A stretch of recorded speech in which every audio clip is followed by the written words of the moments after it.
क्या आपने कभी सोचा है 20,000 पर मंथ की एसआईपी आपको 2 लाख पर मंथ की इनकम दे सकती है? Yes, you heard it right.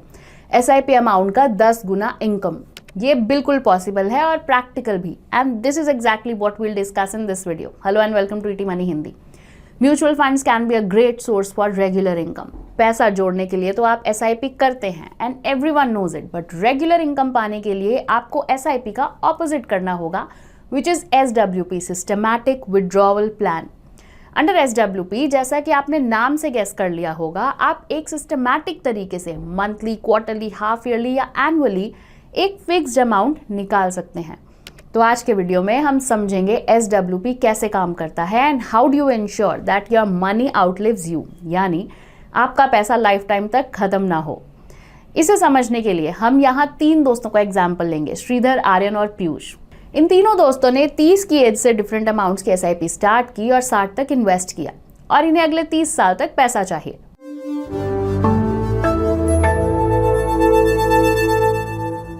Shridhar ने करीब 20,000 की एसआईपी की, आर्यन ने 8500 और पीयूष ने 7000 की। तीनों को 12% रिटर्न मिला, बट क्योंकि इनके एसआईपी अमाउंट्स में फर्क था, इनका कॉपस भी अलग अलग था।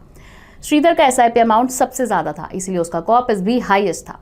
आर्यन का उससे कम एंड पीयूष का सबसे कम। अब आफ्टर 60 इन तीनों को अपने एक्सपेंसेस मीट करने के लिए 2 लाख रुपीस पर मंथ चाहिए थे, which is 24 lakh per year. तो आइए कुछ कैलकुलेशंस करें and see how this works out. Case 1, you have more than what you need. पहली सिचुएशन ये हो सकती है कि आपके पास जरूरत के हिसाब से ज्यादा पैसे हो, जैसे कि श्रीधर ने 7 करोड़ का इंप्रेसिव कॉर्पस जोड़ा है और उसे हर साल 24 लाख चाहिए। ये उसके कॉर्पस का करीब 3.4% है। तो अगर वो इस पैसे को किसी डेट फंड में इन्वेस्ट करता है, उसका पैसा करीब 6% पर ग्रो करता रहेगा और 40 साल से भी ज्यादा समय तक चलेगा। And that's the power of SWP। आपने 30 साल तक 20,000 पर मंथ इन्वेस्ट किया और आप उसका 10 टाइम्स यानी 2 लाख 40 साल तक विड्रॉ कर सकते हैं। And the chances are your savings will outlive you. इस तरह आप नेक्स्ट जनरेशन के लिए भी कुछ पैसा छोड़ सकते हो। स्क्रीन पर दिए टेबल में आप देख सकते हैं विड्रॉवल्स के बावजूद पैसा हर साल बढ़ता जा रहा है। इस केस में ये इसलिए पॉसिबल हुआ क्योंकि जिस रेट पर पैसा ग्रो कर रहा है वो विड्रॉल रेट से ज्यादा है। पर क्या हो अगर आपकी सेविंग्स आपकी रिक्वायरमेंट के हिसाब से थोड़ी कम हो, जैसे कि आर्यन के साथ हुआ है। Case 2, you have little less than what you need. Aryan ने 3 करोड़ का कॉर्पस जोड़ा जो श्रीधर से कम है, लेकिन उसे भी अपने एक्सपेंसेस मीट करने के लिए हर साल 24 लाख चाहिए, जो उसके कैपिटल का 8% है। यहाँ अगर वो पैसा किसी डेट फंड में डाल दे तो वो लाइफ टाइम तक नहीं चलेगा, 23 साल में खत्म हो जाएगा, क्योंकि यहाँ रिटर्न 6% है लेकिन विड्रॉल इससे 2% ज्यादा है। तो यहाँ आर्यन के पास क्या ऑप्शंस हैं? Delay the withdrawals, take moderate equity exposure. अगर आर्यन अपनी इन्वेस्टमेंट से 2 साल तक विड्रॉ नहीं करता तो उसका पैसा 33 ईयर्स तक विड्रॉल सपोर्ट करेगा।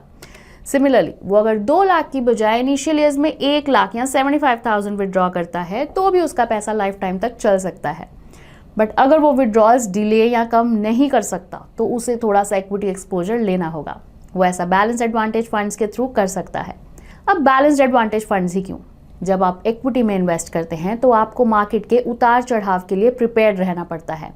हम इस कैटेगरी को इसलिए मेंशन कर रहे हैं क्योंकि ये टैक्स के मामले में ज़्यादा एफिशिएंट है और उन स्कीम्स में से सबसे कम वॉलेटाइल है जिनके ऊपर इक्विटी टैक्सेशन लगता है। बैलेंस्ड एडवांटेज फंड्स को डायनामिक एसेट एलोकेशन फंड्स भी कहा जाता है। These funds suit investors with a moderate risk appetite. ये इक्विटी और डेट दोनों में इन्वेस्ट करते हैं, जो पोटेंशियल रिस्क और रिटर्न्स के बीच अच्छा बैलेंस ऑफर करते हैं। इन्हें और बेहतर समझने के लिए आप इस पर हमारा डिटेल्ड वीडियो देख सकते हैं, लिंक डिस्क्रिप्शन में है। अगर हम 10 साल के रोलिंग रिटर्न्स देखें तो बैलेंस्ड एडवांटेज फंड कैटेगरी ने ऑन एन एवरेज 11.45% रिटर्न्स दिए हैं, पर हमने कंजर्वेटिव 9% लिए हैं। अब अगर आप बैफ्स में अपना पैसा डालते हैं तो 9% रिटर्न के according your corpus will outlive you. पर अगर आपका कॉर्पस आपकी रिक्वायरमेंट से बहुत ज़्यादा कम है तो आपके पास क्या ऑप्शंस हैं, ये समझते हैं पीयूष के एग्जाम्पल से। Case 3, you have accumulated much less than what you need. यहाँ प्रॉब्लम थोड़ी और बड़ी है क्योंकि एक्यूमुलेटेड कॉर्पस 2.5 करोड़ है और requirement of funds is 24 lakh per year, जो कि आपके कैपिटल का 9.6% है। यहाँ अगर वो डेट फंड में इन्वेस्टेड रहता है उसका कॉर्पस 16 साल में खत्म हो जाएगा। Now if you can afford to delay withdrawals by 4 years, उसका कॉर्पस 30 साल तक चल जाएगा। और अगर वो विड्रॉल्स डेफर नहीं कर सकता, बैप्स में पैसा डालकर इक्विटी एक्सपोजर लेता है, तो उसका कैपिटल 32 years तक के लिए इनफ रहेगा। हमने ये एग्जाम्पल्स विदाउट इन्फ्लेशन दिए हैं, तो अगर आप यहाँ 6% इन्फ्लेशन जोड़ लें, आपका पैसा जल्दी एग्जॉस्ट हो जाएगा।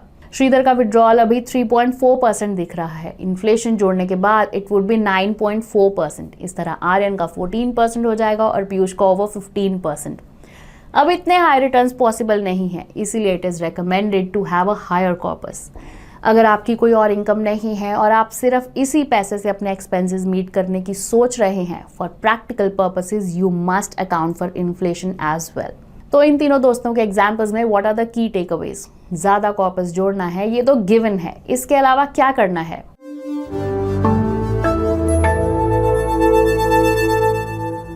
Here are two things. Earn high, withdraw less. If you want your corpus to outlive you, आपको अपना पैसा इस तरीके से इन्वेस्ट करना है so that you earn more than what you withdraw. हमारे एग्जाम्पल्स में हमने ये श्रीधर के केस में देखा, वो जितना पैसा विड्रॉ कर रहा था उससे ज़्यादा कंपाउंडिंग के थ्रू कमा रहा था। लेकिन अगर इसका ऑपोजिट हो रहा है तो आपका पैसा जल्दी खत्म हो जाएगा। अगर आप SWP से रेगुलर इनकम चाहते हैं, आप एक लिमिट तक ही इक्विटी एक्सपोजर ले सकते हैं। अगर आपका इक्विटी एक्सपोजर ज़्यादा है, टेम्पररी मार्केट फॉल्स के कारण आपकी इन्वेस्टमेंट की वैल्यू भी कम हो सकती है, जिसका इम्पैक्ट आपके विड्रॉल अमाउंट पर होगा। तो अगर आपका कॉर्पस सफिशिएंट नहीं है, आपको एक कैलकुलेटेड रिस्क लेना होगा by taking exposure in equities. There have been phases जब निफ्टी 50 ने लगातार सालों तक एफडीज से भी बुरे रिटर्न्स दिए हैं। So if you have limited exposure in equities, ऐसी टेम्पररी करेक्शंस का आपके विड्रॉल्स पर असर लिमिटेड होगा। इसके साथ ही हम इस वीडियो के एंड पर आ गए हैं। मुझे उम्मीद है कि आपको ये कंटेंट यूजफुल लगा होगा। If you did, then don't forget to like the video and subscribe to our channel so you don't miss any video from us. Mutual fund investments are subject to market risks. Read all scheme related documents carefully.